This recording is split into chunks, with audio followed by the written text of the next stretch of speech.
श्रोताओं को नमस्कार। रोग की अवस्था में भी मन में शांति कैसे रहे।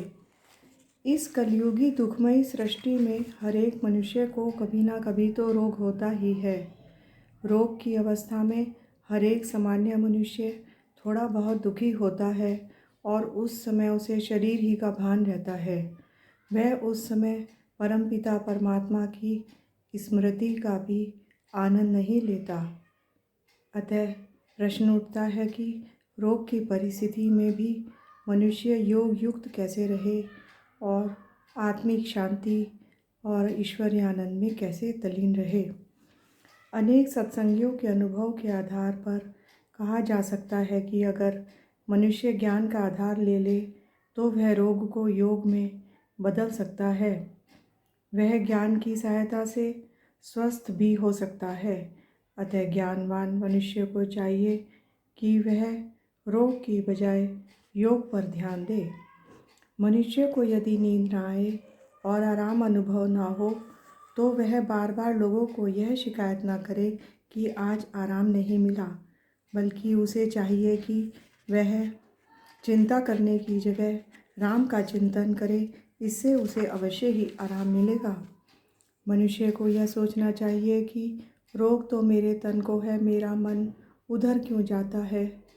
मन को तो अपने मनन का अथवा ज्ञान मंथन का कार्य करना चाहिए। अगर गहराई से देखा जाए तो राग से ही रोग उत्पन्न होता है। आज किसी मनुष्य को खाने के किन्हीं पदार्थों में राग है तो अन्य किसी को रात को जाग जाग कर भी खेल तमाशे देखने का राग या चस्का है। तो किसी को किसी की देह से अनुराग है। किसी को देखो तो दिन में 10 बार चाय पान मिठाई पकवान खाने का राग है और इसके परिणाम स्वरूप ही वह अपने तेज को नष्ट कर रहा है। यह विभिन्न प्रकार का राग ही मनुष्य को मानसिक और शारीरिक दोनों प्रकार से दुर्बल बनाकर विभिन्न प्रकार के रोगों को उत्पन्न करने वाला है। इसी प्रकार द्वेष से ही दोष होता है, यानी रक्त का दोष, वायु का दोष आदि। द्वेष से मनुष्य में कई बीमारियां होती हैं। इसलिए मनुष्य को सोचना चाहिए कि मैं किस किस प्रकार के राग और द्वेष में फंस रहा हूँ, जो आज मुझे ये रोग और दोष हुए हैं। उन प्रकार के राग और द्वेष को बीमारी का मूल कारण मानकर उन्हें अपने मन से निकाल देना चाहिए। इस पुरुषार्थ से उसका रोग भी थोड़ा बहुत शांत होगा और मन की शांति तो अवश्य ही मिलेगी। इस प्रकार रोग भी आत्मिक उन्नति का साधन बन जाएगा और उसका ध्यान तन की बजाय अपने मन तथा स्वभाव पर चला जाएगा और उसे बदलने के लिए अब वह परमपिता परमात्मा की मधुर स्मृति में लग जाएगा और शांति का अनुभव करेगा। उसे सोचना चाहिए कि राग या अनुराग के वशीभूत होकर मेरे जो कर्म बंधन अनेक मनुष्यों से बंधे हैं अथवा मेरा जो अनेक जन्मों का कर्म खाता बना है, यह रोग भी उसका चुकता होने का एक साधन है। अतः उसे मानना चाहिए कि यह तो खुशी की बात है कि मित्र संबंधियों के साथ, डॉक्टर के साथ तथा अन्य आत्माओं के साथ मेरा जो कर्म बंधन जुटा था अथवा जो मेरे अपने ही कर्मों का रहा हुआ लेखा जोखा है, वह शरीर द्वारा भोग कर मैं चुकता कर रहा हूँ।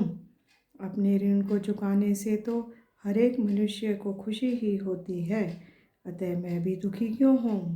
अपने रोग को इस दृष्टिकोण से देखने से भी मनुष्य के मन को ढाढ़स मिलता है। रोग के समय मनुष्य को मृत्यु के भय से भी अशांत नहीं होना चाहिए, क्योंकि आत्मा पहले भी तो अशरीरी ही थी। शरीर तो उसने बाद में लिया और वह तो एक दिन छूटना ही है। फिर बात यह है कि अगर यह तन छूट भी गया तब भी तो खुशी ही की बात है, क्योंकि रोगी तन छूटकर अब निरोग और नया तन मिलेगा।